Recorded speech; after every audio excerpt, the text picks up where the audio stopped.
Hello friends, welcome to Indian சமையல். இப்போ நம்ம பார்க்க போகிறது முந்தின வீடியோவோடி தொடர்ச்சிங்க. நான் ஆல்ரெடி இந்த ரூப் பெரிங்கிற இந்த லிக்யூடு வச்சு நான் வந்து வெள்ளி விளக்கு தேய்ச்சி காமிச்சேன். அதே மாதிரி இது வந்து இடுப்பில் கெட்டுற கொடி தாங்க, வெள்ளி கொடி.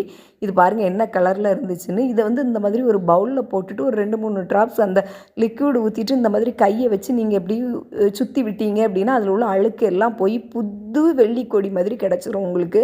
நீங்கள் இதேமாரி கொலுசு, மோதிரம், வெள்ளியில் இருக்கிறத எல்லாம் போட்டு இந்த மாதிரி நீங்கள் எடுத்தீங்க அப்படின்னா புதுசாக கடையில் வாங்குற மாதிரி கிடச்சிரும். ஆனால் உடனே வந்து என்னென்னா க்ளீன் பண்ணிடணும். தண்ணியில் போட்டு நல்ல தண்ணியில் போட்டு க்ளீன் பண்ணிடுங்க.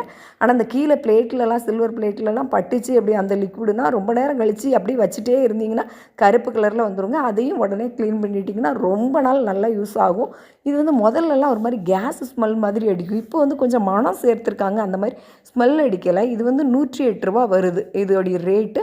ஆனால் நல்லா யூஸ்ஃபுல்லுங்க. நீங்களும் உங்கள் வீட்டுக்கு ட்ரை பண்ணி பாருங்கள்.